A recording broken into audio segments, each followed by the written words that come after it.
ஆமீன். கர்த்தருடைய நாமத்துக்கு மகிமையும் கனம் உண்டாகட்டும். ஸோ கர்த்தர் நம்ம ஜெபிக்கிற எல்லா ஜெபங்களுக்கும் கர்த்தர் இந்த நாட்களில் பதில் கொடுத்து இருக்கிறதை நாம் பார்க்க முடிகிறது. நிச்சயமாகவே முடிவு உண்டு. நம்பிக்கை வீண் போகாது. ஜெபித்த அத்தனை காரியங்களுக்கும் விசுவாசமாய் நம்பிக்கையை ஜெபிச்சிருக்கிறோம். நம்பிக்கை வீண் போகாது. ஓகே, இன்றைக்கு கூட ஒரே ஒரு சிறு வார்த்தை நாம் தியானித்து நாம் ஜெபிக்க நாம் இருக்கிறோம். என்னாகமும் 14வது அதிகாரத்துல 17-18வது வசனத்தை நாம் வாசிக்க கேட்கலாம். என்னாகமும் அரண்ய காண்டா 14-14வது அதிகாரம் 17-18வது வசனத்தை நம்ம வாசிக்க கேட்கலாம்.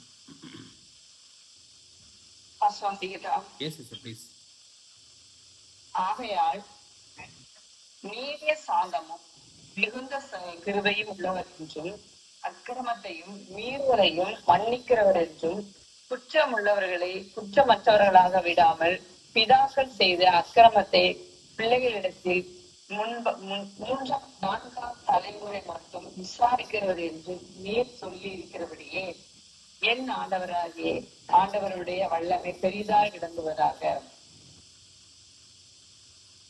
ஆமென், ஆமென். Thank you. ஸோ இந்த இடத்துல பாத்தீங்கன்னாக்கா மோசே கர்த்தர்கிட்ட செய்கிற ஒரு ஜபம் தான் இந்த வசனம். அப்போ மோசே ஏன் இந்த ஜபத்தை செய்யறாரு கர்த்தர்கிட்ட அப்படின்னு சொல்லி கேட்கும்போது கொஞ்சம் நம்ம பின்னாடி நடந்த ஒரு சம்பவத்தை நம்ம பார்க்கலாம். இஸ்ரவேல் ஜனங்கள்ல 12 கோத்திரம் இருக்கும்.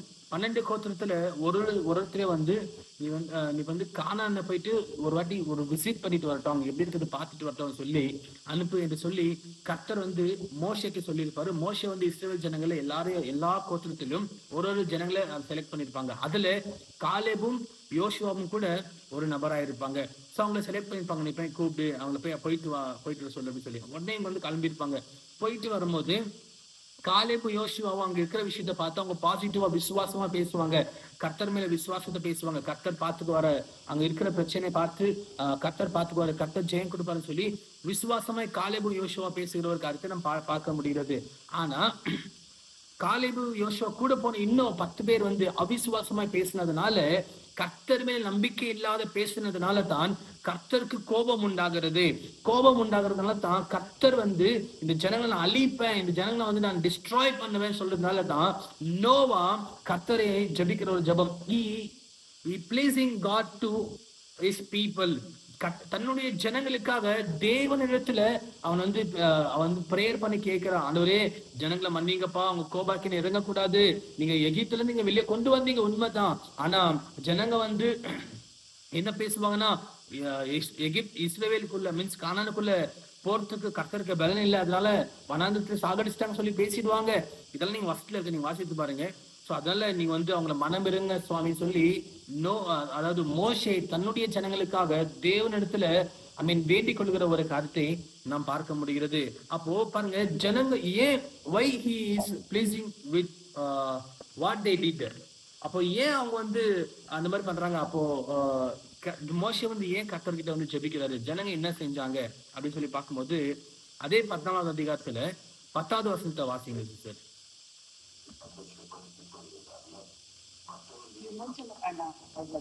அரண்யகாண்டம்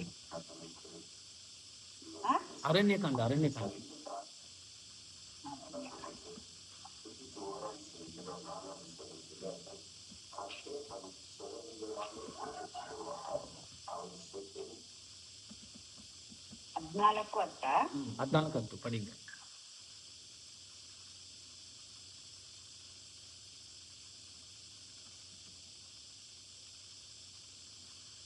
ಅವಳನ್ನು ಕಲ್ಲಸದೆ ಕೊಲ್ಲಬೇಕೆಂದು ಹೇಳಿಕೊಳ್ಳುತ್ತಿರಲಾಗಿ ಯೆಹೋವನ ತೇಜಸ್ಸು ದೇವದರ್ಶನದ ಗುಡಾರದಲ್ಲಿ ಹೊಳೆದು ಇಸ್ರಾಯೇಲರೆಲ್ಲರಿಗೂ ಕಾಣಿಸಿತು. ஆமென், ஆமென். எஸ் கிளேனஸ் படி.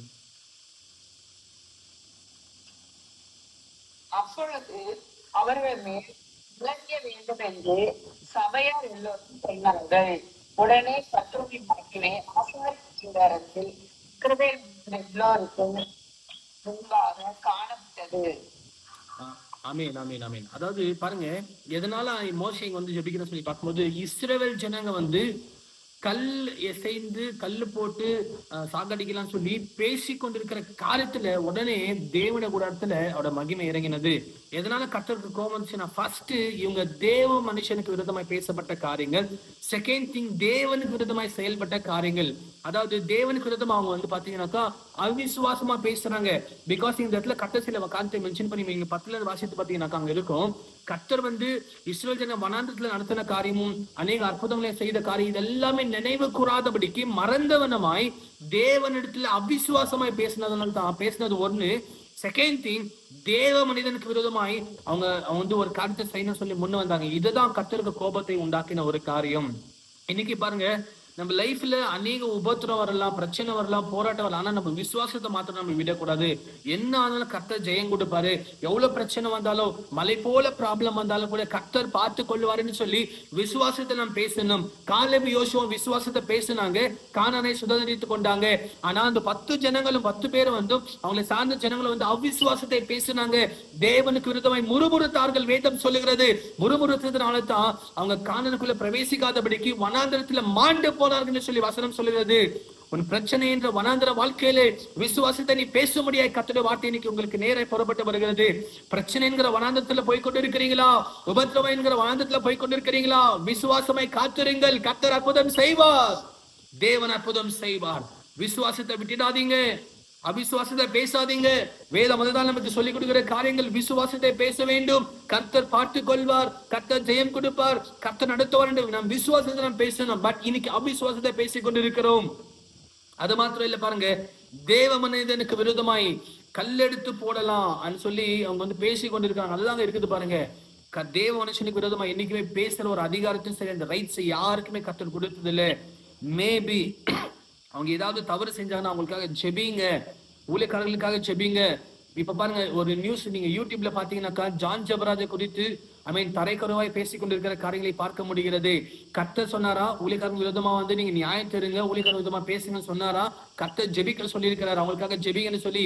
ஆனா இன்னைக்கு சோசியல் மீடியா ட்ரோல்களை பாத்தீங்கன்னாக்கா மோகன் சிலாசரையாக்கு விரோதமா ட்ரோல் பண்றாங்க. அநேக பெரிய டிஜே சினகர் ஜீசஸ் கால்ஸ் மினிஸ்ட்ரிக்கு விரோதமா ட்ரோல் பண்றாங்க. இந்த மாதிரி காரியங்கள் இருக்கிறது. இதுக்கு ரிட்டர்ன்ஸ் ஆன காரியம் கர்த்தரிடம் ஒரு பயங்கரமா இருக்கும். ஆனா நாம் தேவ பிள்ளைகளா இருக்கிற நாம் தேவ ஊழியக்காரர்களை நம்ம வந்து கிரிட்டிசைஸ் பண்ணக்கூடாது. கிரிட்டிசைஸ் பண்ணுகிற அதிகாரம் கர்த்தர் ஒருவருக்கும் கொடுக்கல, அப்படியேப்பட்ட ஊழியமும் இல்லை. ஆனா இந்த ஒரு காரியத்தினால நம்ம வீட்டுல குடும்பத்துல நடக்கிற இந்த உபதிரவத்தின் காரியத்துல அவிசுவாசத்தை பேசுறோம், இதுல ஊழியக்காரங்களை எதிர்த்து நிக்கிறோம்.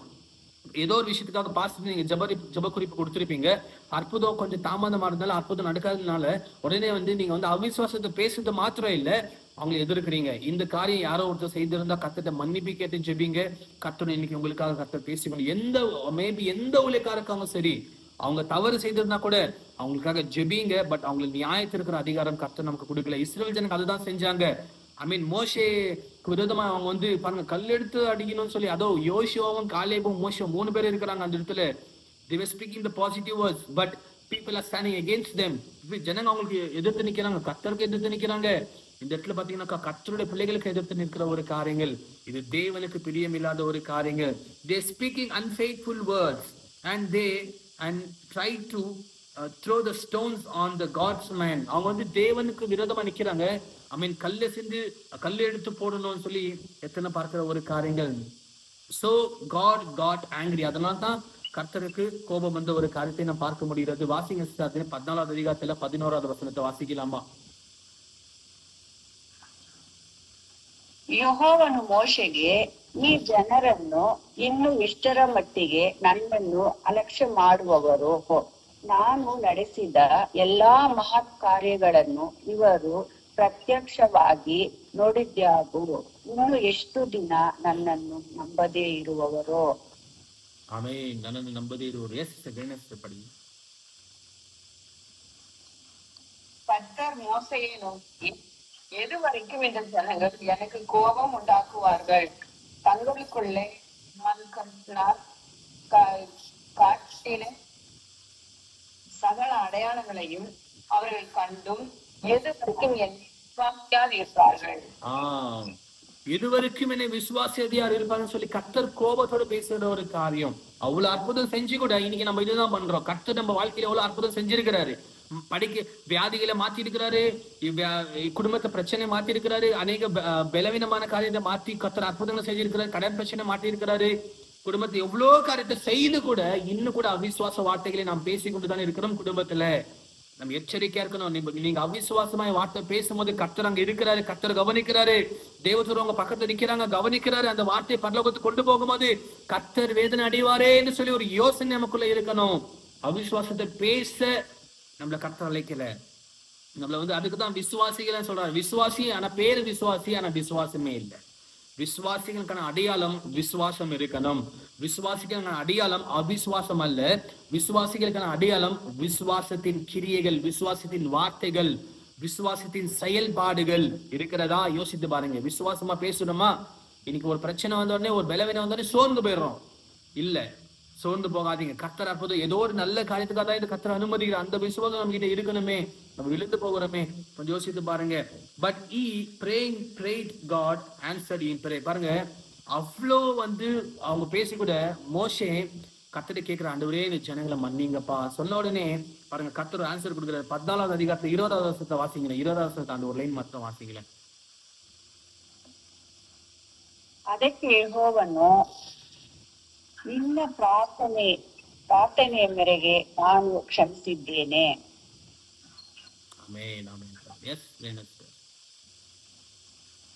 அப்பொழுது கர்த்தர் உன் வார்த்தையின்படி மன்னித்தேன். ஆமென், ஆமென். Thank you. அப்பொழுது கர்த்தர் உன் வார்த்தையின்படி மன்னித்தேன்னு சொல்லி யார் சொல்றாருன்னா மோசையை பார்த்து கர்த்தர் சொல்றாரு. பிகாஸ் கர்த்தருடைய கோபாக்கினி ஜனங்க மேல இருந்ததுனால மோசே கர்த்தர் ஆண்டவரே இந்த ஜனங்களை மன்னிங்க சொல்லி ஜெபிக்கிறதுனால தான் கர்த்தர் ஜெபத்தை கேட்டு பதில் கொடுக்கிறாரு. மேபி உங்களுக்கு யாராவது ஹர்ட் பண்ணியிருந்தாலும் சரி, உங்களுக்கு யாராவது துரோகம் பண்ணியிருந்தாலும் சரி, ஏதாவது இந்த மாதிரி காரியத்தை நீங்க பார்த்துருந்தீங்கன்னாக்கா, ஊழியக்காரங்க மீன்ஸ் அந்த மாதிரி பார்த்தீங்கன்னாக்கா அவங்களுக்காக ஜெபிங்க. அவங்களை மன்னிங்கப்பா, அவங்களுக்கு தெரியல, சில பேர் தெரியலன்னா அவங்க கற்றுக் கொடுங்க. இந்த கான்ஃபரன்ஸ் கால் பையில இருக்கிற நீங்க எல்லாருக்குமே இந்த வார்த்தை கேட்டுக்கொண்டு உங்க எல்லாருக்குமே நிச்சயமா கர்த்தருடைய வார்த்தை தெரிஞ்சிருக்கும், வெளிச்சம் உங்களுக்குள்ள இருக்கிறது. அப்போ நீங்க வெளிச்சத்துல இல்லாதவங்க கற்றுக் கொடுக்கணும். அவங்க தப்பா ஏதோ பேசிட்டான்னு சொல்லிட்டு ரிட்டர்ன் அவங்களுக்கு ட்ரோல் பண்ற விஷயமோ அவங்களை ஹர்ட் பண்ற விஷயமோ நம்ம கிட்ட இருக்கக்கூடாது. அவங்களுக்கு தெரியலன்னா கற்றுக் கொடுக்க வேண்டியதுதான் தேவனுடைய சாயல். அகையில ஸோ இன்னும் அநேக காரியம் இருக்கிறது. நான் சொன்னேன், நிறைய பாயிண்ட்ஸ் நான் எழுதியிருக்கிறேன். ஸோ வருகிற நாட்கள் இதை நம்ம பார்க்கலாம். பிகாஸ் நான் இன்னைக்கு நம்ம பார்த்த ஒரே ஒரு விஷயம், விசுவாசத்தை நம்ம விடக்கூடாது. எவ்வளவு பெரிய காரியங்கள் கூட நம்ம விசுவாசத்தை விடக்கூடாது. பாருங்க, கானானுக்குள்ள எங்க போய் பார்க்கும்போது 12 பேர் போய் பார்க்கும்போது பெரிய பெரிய ராட்சச ஜனங்கள்லாம் அங்க இருக்கிறாங்க. ஆனா கூட யோசுவும் காலேபும் அங்க கர்த்தர் நமக்கு ஜெயம் கொடுப்பாரு, கர்த்தர் நமக்கு முன்பதான் கடந்து வருவான்னு சொல்லி விசுவாசமா பேசுறாங்க. பாருங்க எவ்வளவு பெரிய, அப்படின்னா அங்க எந்த அளவுக்கு அவங்க ஜனங்க பெரியவனா, அவங்க முன்னாடி இவங்க ஒரு சின்ன வெட்டுக்கிளி பூச்சை போல இருப்பாங்க. அவ்வளவு பெரிய, அது உண்மைனாக்கா எஸ் உண்மை. அது நீங்க இப்போ கூட நீங்க கூகுள் எல்லாம் நீங்க சர்ச் பண்ணி பாத்தீங்கன்னாக்கா பெரிய பெரிய ஸ்கெலிட்டன்ஸ் எல்லாம் நீங்க பாத்துருப்பீங்க, நியூஸ்ல எல்லாம் பாத்துருப்பீங்க, கூகுள்ஸ் எல்லாம் பாத்துருக்கலாம். பெரிய பெரிய ஸ்கெலிட்டன்ஸ் எல்லாம் அதெல்லாம் உண்மை. அந்த காலத்துல இருந்த நெப்பிலியர்னு சொல்லுவாங்க. அப்ப அவங்க இருந்த காரியம் அது. அவங்க எப்படி பிறந்தாங்கன்னு சொல்லி பாத்தீங்கன்னாக்கா, தள்ளப்பட்ட தேவதூதர்களும் பூமியில இருந்த ஸ்திரீகளும் அவங்க செய்து பாவத்தை செய்தனால அவங்களுக்கு பிறந்த குழந்தைங்க தான் இந்த நெப்பிலியர்கள் சொல்லுவாங்க. இவங்க தான் அந்த ராட்சச ஜனருங்க. அவங்க அவ்வளவு பெரிய ஜெய்ஜாண்டிக்கான மனுஷங்க. ஸோ அவங்க நோவா காலத்திலே அழிஞ்சிட்டாங்க. அவங்க நோவா காலத்துல மீன்ஸ் அந்த ஃபிளட்ல அழிஞ்சிட்டாங்க. ஆனா கூட அவங்க திரும்பி எப்படி பிறந்தாங்கிறது தான் ஒரு பெரிய தியரி இருக்குது. ஸோ வருகிற நாட்கள் அவங்க திரும்பி எப்படி பிறந்தாங்க, எப்படி பிறந்திருக்கலாம் என்று சொல்லி அதை குறித்து நம்ம தியானிக்கலாம். அதில் ஒரு விஷயத்தை இன்னைக்கு நமக்கு நம்மோடு கர்த்தர் பேசியிருக்கிறார், விசுவாசத்தை விட்டுறாதீங்க, என்ன ஆனாலும் கர்த்தர் பார்த்துக்குவாருன்னு சொல்லி அந்த ஒரு விசுவாசத்தோட இருங்க. கர்த்தர் நிச்சயமாகவே அற்புதமா நடத்த கர்த்தர் ஒருவரே போதுமானவராக இருக்கிறார். கர்த்தர் உங்களையும் குடும்பங்களையும் கர்த்தர் ஆசீர்வதிப்பாராக. God bless you all. நாம் ஜெபிக்கலாம்.